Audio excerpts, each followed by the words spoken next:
Naval warfare before the mid-20th century was built on visibility, mass, and brute force.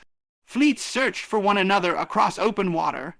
Battleships announced their presence with towering silhouettes and thunderous guns, and victory often went to the side that could bring the greatest number of heavy weapons to bear at the decisive moment. War at sea was dramatic, public, and comparatively slow to change. What the submarine introduced, especially during the Second World War, was something deeply unsettling to every established naval power. The idea that the most decisive weapon might be the one you could not see, could not hear, and could barely defend against. When American submarines began sinking Japanese warships and merchant vessels with shocking efficiency, it was not merely a tactical surprise. It marked a fundamental shift in how naval power would be conceived, built, and feared for the rest of modern history. Stealth was the first and most revolutionary element. A submarine's greatest strength lay not in firepower alone, but in invisibility. Beneath the surface, it dissolved into the vastness of the ocean, turning the sea itself into camouflage. Traditional navies were trained to fight enemies they could locate through smoke, through radar blips, or through the naked eye. Submarines inverted that logic. They hunted silently, waited patiently, and struck without warning. For Japanese commanders raised on doctrines emphasizing decisive surface engagements, this was profoundly destabilizing. Warships that had once sailed confidently through contested waters now faced an enemy that could be present at any moment without leaving a trace. Every voyage became an exercise in anxiety, and every calm stretch of ocean concealed potential death. Technology made this stealth lethal rather than merely clever. Early submarines had existed before World War II, but they were limited in endurance, speed, and reliability.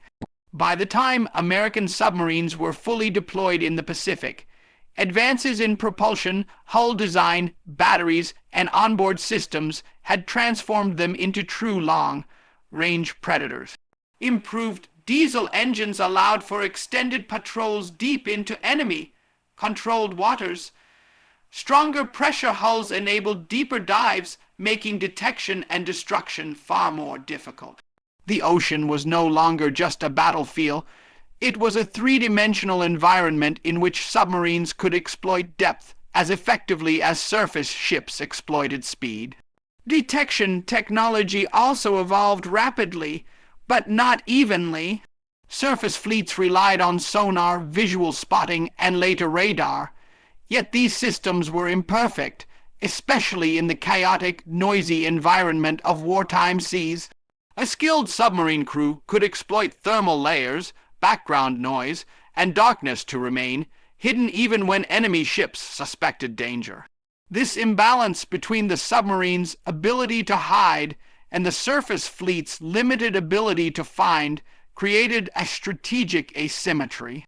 A single submarine could force entire convoys to slow down, zigzag, reroute, or demand escort, consuming time, fuel, and manpower far beyond its own size. The psychological impact of this stealth was as important as the physical damage inflicted. Sailors who could see their enemy at least felt they had a chance to fight back. Submarines denied them even that comfort. Attacks came suddenly.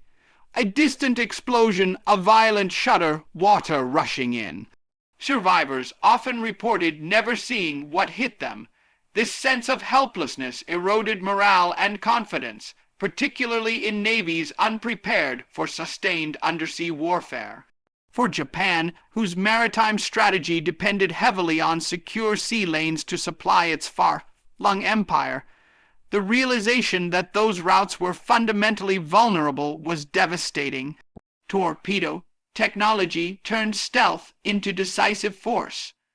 Early in the war, American torpedoes suffered from serious flaws, undermining submarine effectiveness. Once these problems were corrected, the balance shifted dramatically. Reliable detonators and improved guidance meant that when a submarine achieved firing position, destruction was likely. Torpedoes allowed submarines to punch far above their weight, sinking cruisers, destroyers, and even capital ships that would have been nearly invulnerable to smaller surface attackers. This was not just a matter of sinking ships. It was about rewriting the cost-benefit equation of naval power. A warship that took years to design and build could be destroyed in minutes by a weapon launched from an unseen enemy costing a fraction of the price. Communication and intelligence technology amplified these effects. Submarines were no longer isolated raiders acting purely on chance encounters. Signals intelligence, code breaking, and improved radio communications allowed them to be positioned along key routes and choke points. Information became as lethal as torpedoes. Knowing when and where enemy ships would sail allowed submarines to operate with frightening efficiency. This fusion of stealth, intelligence, and precision transformed naval warfare into something more calculated and systemic. It was no longer only about winning battles. It was about strangling the enemy's ability to move, supply, and reinforce. The cumulative result was strategic paralysis. Japanese naval planners had envisioned a war dominated by fleet engagements and decisive battles. Submarines disrupted this vision by attacking the logistical backbone that made such battles possible. Oil tankers, troop transports, and escort vessels became prime targets. As losses mounted, Japan faced shortages of fuel, raw materials, and trained crews. Warships that survived attacks often found themselves immobilized by lack of resources rather than enemy fire. This outcome demonstrated a new truth of modern warfare. Control of the sea was as much about denying movement as it was about winning set peace battles. Stealth and technology also changed how navies thought about defense. Before the submarine threat became overwhelming, protection focused on armor, gunnery, and formation tactics. Submarines rendered much of this obsolete. Thick armor meant little against underwater explosions. Tight formations increased vulnerability rather than reducing it. Navies were forced to innovate defensively, developing convoy systems, escort carriers, depth charges, improved sonar, and specialized anti-submarine vessels. Even so, defense lagged behind offense for much of the war, illustrating another lasting lesson. Technological revolutions often favor attackers first, leaving defenders scrambling to adapt. This shift had long-term consequences beyond World War II. The success of submarines cemented stealth as a central principle of naval strategy. Future warships would be designed with reduced signatures, electronic countermeasures, and layered defenses, all in recognition of the undersea threat.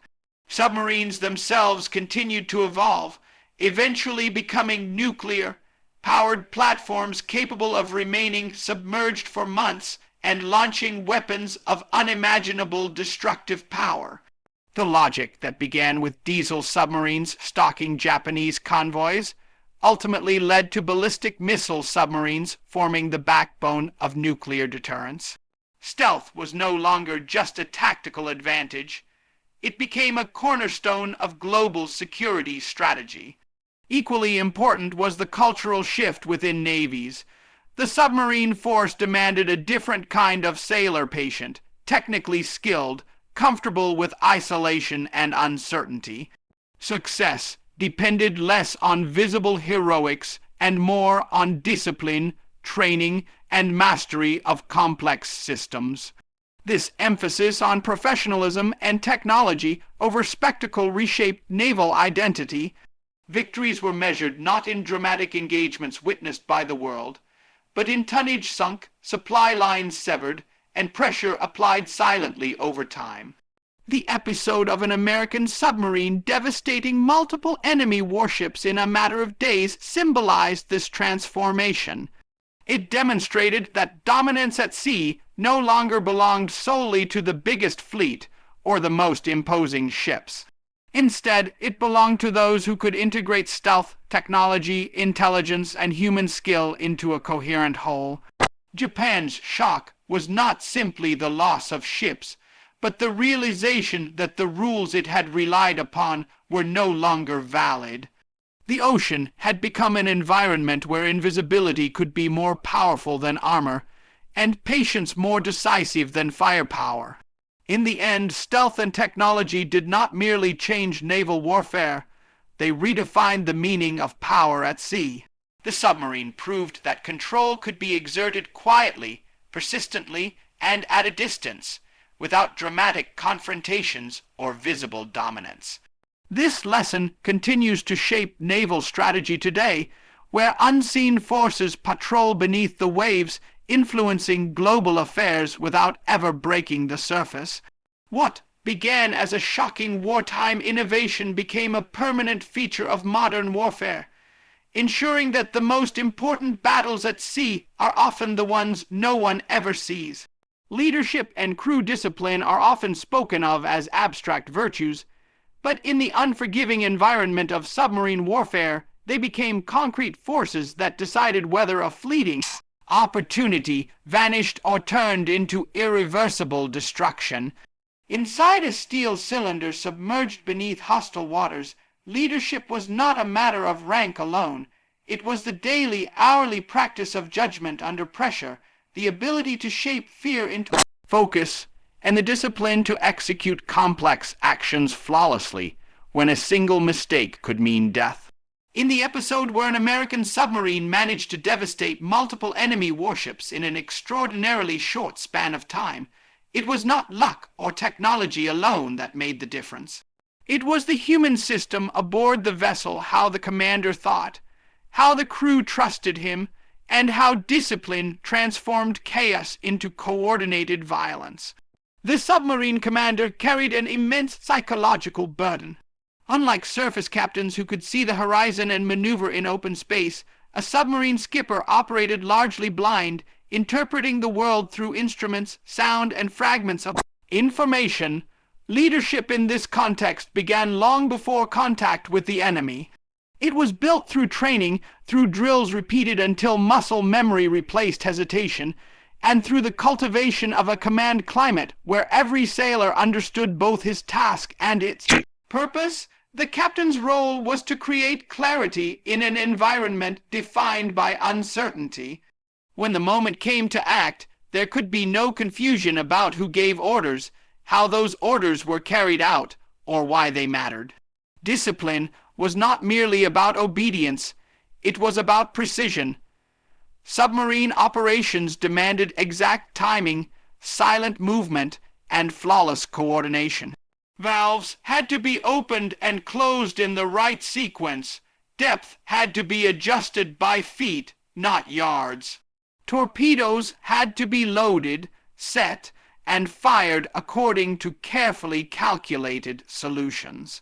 Leadership ensured that each crew member respected the system enough to follow procedures, even when adrenaline surged. A disciplined crew did not improvise recklessly.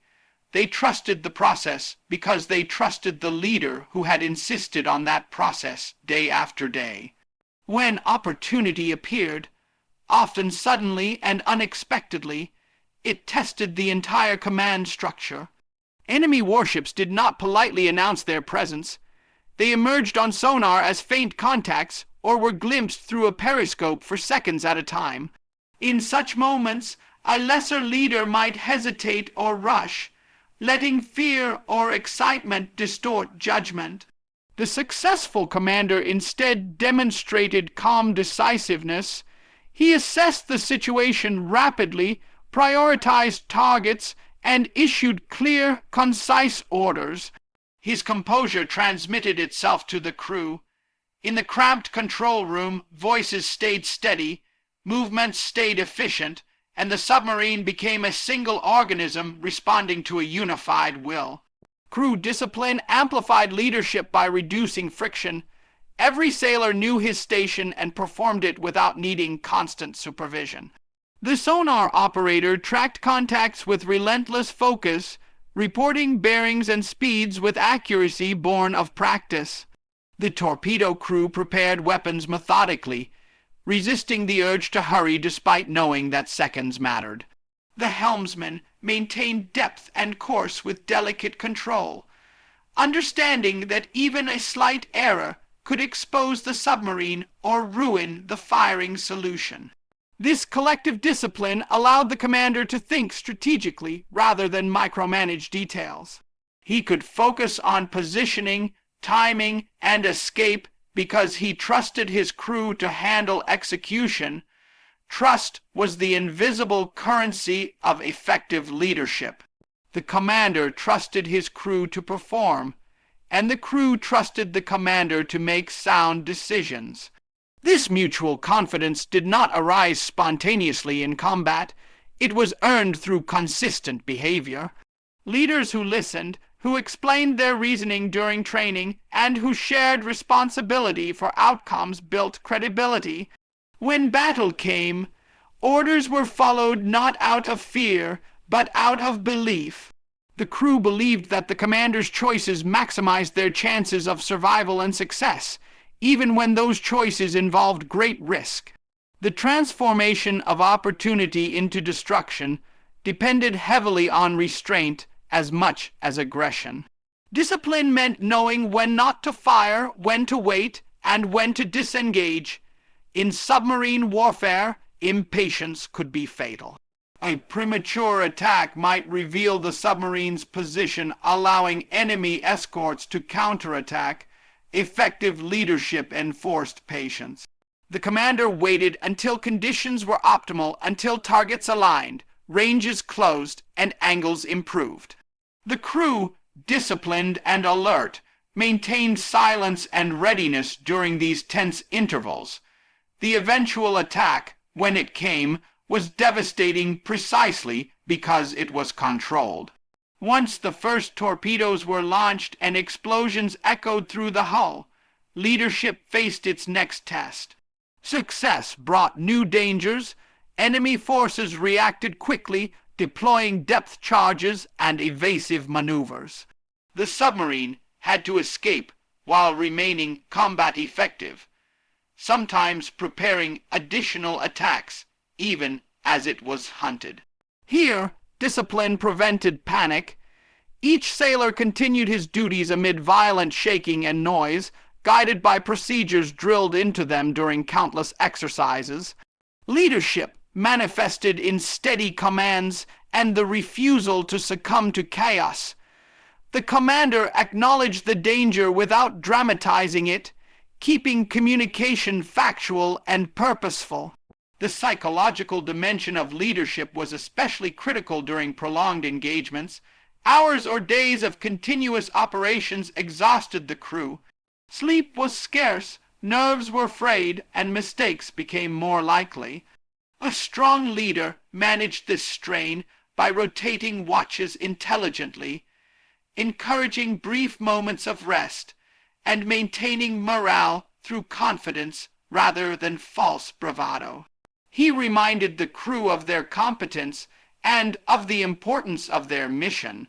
Discipline supported this by ensuring that even tired sailors adhered to standards, checking and rechecking their work to avoid errors.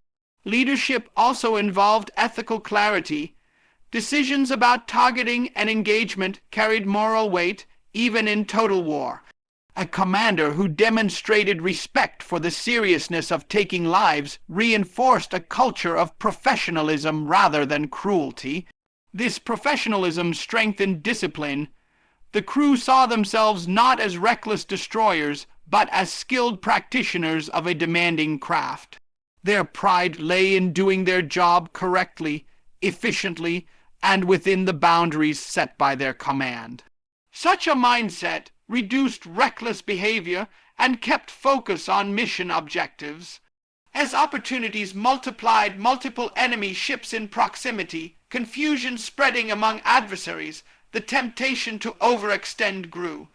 Leadership restrained this impulse. The commander chose targets carefully, balancing the desire for maximum damage against the need for survival. Discipline enabled the crew to adapt to changing plans without complaint.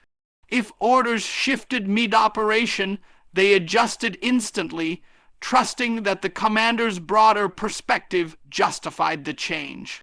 This flexibility within a disciplined framework allowed the submarine to exploit enemy confusion repeatedly, turning a single encounter into a cascade of destruction. Communication under pressure illustrated the fusion of leadership and discipline. Orders were brief, standardized, and unambiguous. Reports followed established formats, reducing the chance of misunderstanding. Even when noise and stress interfered, the shared language of drills and procedures ensured coherence. Leadership had insisted on this clarity during training, and discipline maintained it in combat.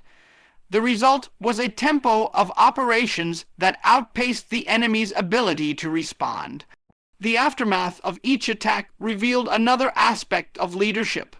Damage assessments were conducted calmly, successes acknowledged without complacency, and lessons noted even amid ongoing operations. The commander did not allow triumph to dull vigilance. Discipline required that systems be checked, weapons reloaded, and sensors monitored continuously. This mindset treated success not as an endpoint, but as a phase in an ongoing struggle.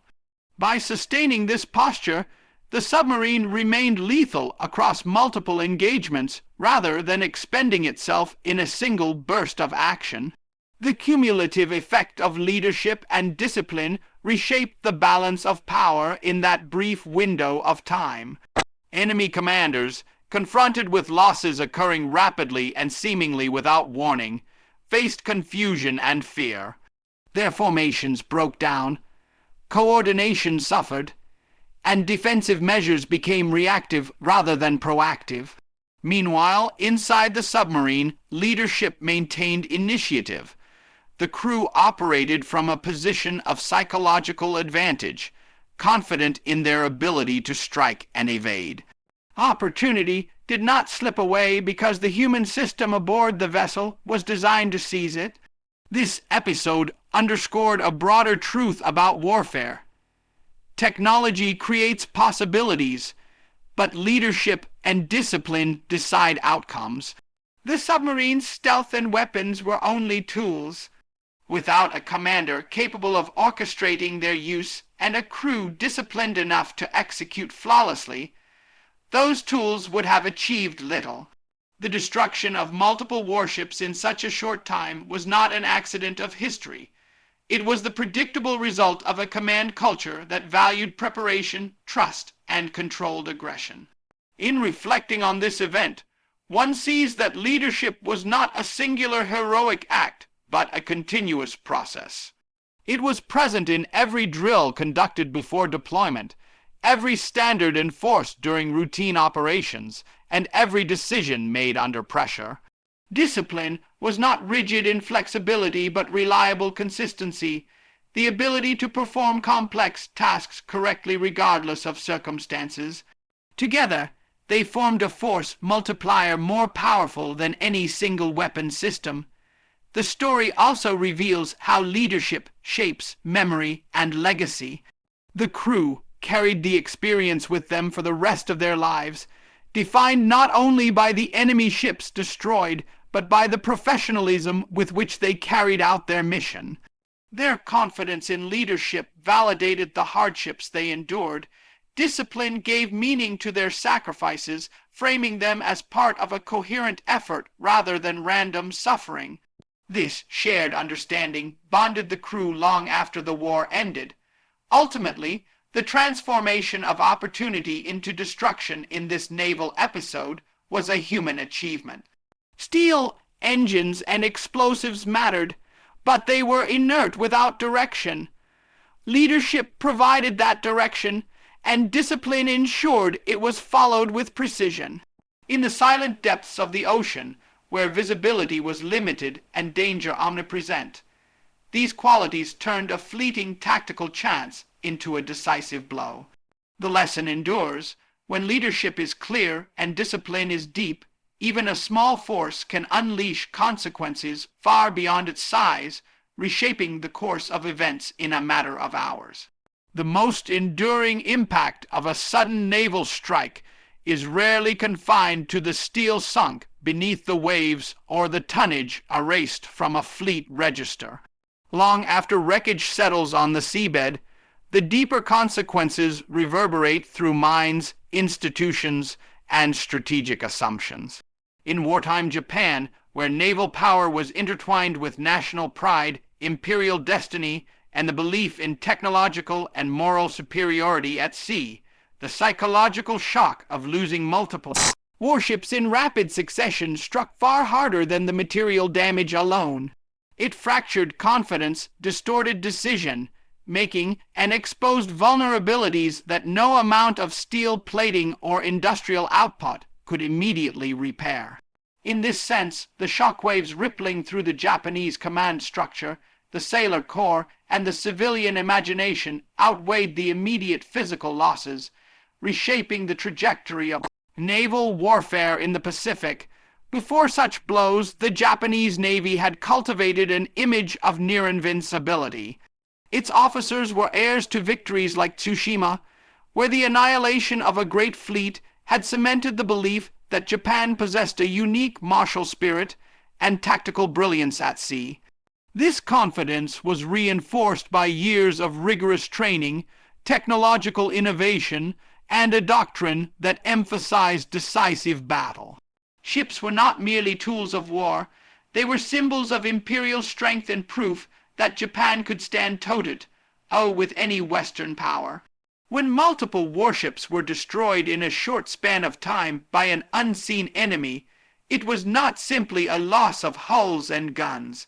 It was a profound assault on this carefully constructed self-image.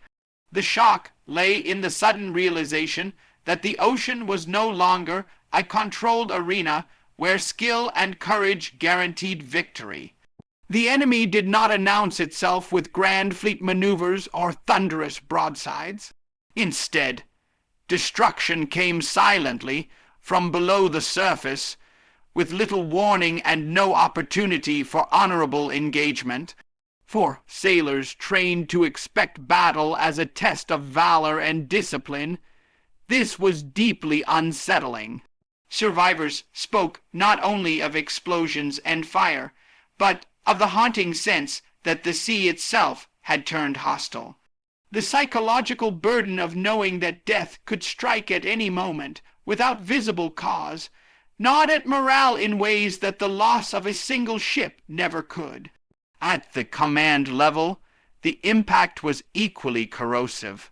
Naval leaders who had built careers on assumptions about surface warfare and fleet engagements were forced to confront the inadequacy of their mental models. When several warships were lost in rapid succession, it suggested not an isolated mishap, but a systemic vulnerability. The immediate reaction was often disbelief, followed by a frantic search for explanations that preserved institutional pride. Was it bad luck, sabotage, a failure of individual captains? These questions reflected an unwillingness to accept a more disturbing truth, that the enemy had achieved a level of operational reach and stealth that rendered traditional defenses insufficient. This uncertainty bred hesitation. Commanders began to question established routes, deployment patterns, and even the basic safety of operating in waters previously considered secure. Convoys were delayed or rerouted, not always based on sound intelligence, but on fear of the unknown. Each decision carried the weight of recent losses, and the memory of sudden destruction loomed large. In war, hesitation can be as damaging as defeat, and the psychological paralysis induced by shock often translated into missed opportunities and overly cautious strategies. The ripple effects extended beyond the Navy itself into the broader war effort. Japan's wartime leadership relied heavily on the Navy to secure supply lines, protect distant garrisons, and project power across vast distances. When confidence in naval security was shaken, the entire strategic posture of the empire was affected. Army units stationed on remote islands began to feel increasingly isolated, unsure whether reinforcements or supplies could reach them safely. This sense of isolation, born from naval vulnerability, eroded morale on land as well as at sea. For the civilian population, news of multiple warship losses, even when censored or minimized, could not be fully contained. Rumors spread quickly in ports and shipyards, carried by sailors, dockworkers, and families who sensed that something had gone terribly wrong. In a society where military success was closely tied to national honor, these rumors undermined public confidence. The belief that the empire was advancing inexorably gave way, however subtly at first, to anxiety and doubt. The psychological shock thus seeped into the home front, weakening the unity and resolve that sustained total war. What made the shock particularly potent was the speed at which events unfolded. Losing a single ship could be rationalized as an unfortunate but acceptable cost of war. Losing several in a matter of days suggested a pattern, a deliberate and effective enemy strategy. Speed denied the mind time to adjust. There was no gradual acclimatization to loss, no opportunity to rebuild confidence between blows. Instead, each sinking compounded the last, creating a cascading effect in which fear and uncertainty amplified with every report. This cumulative effect distorted risk perception. Commanders and crews alike began to overestimate the omnipresence of the threat, seeing danger in every shadow and every unexplained sound. While caution is a necessary virtue in war, excessive fear can lead to overreaction. Ships wasted fuel on evasive maneuvers, escorts were tied up guarding phantom threats, and operational efficiency declined.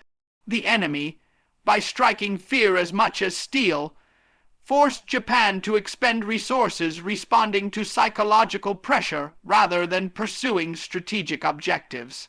The contrast between physical damage and psychological impact becomes clearer when one considers the industrial context.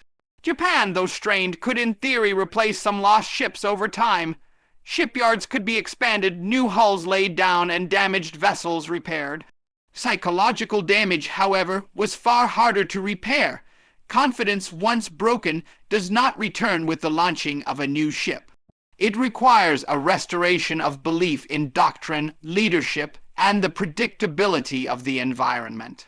In the midst of an escalating war, there was little opportunity for such restoration. The shock also exposed generational and doctrinal divides within the Navy.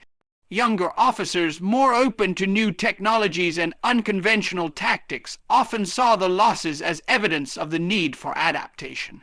Older commanders, whose identities were bound to traditional concepts of naval warfare, were more likely to resist such conclusions. This internal tension further complicated decision-making.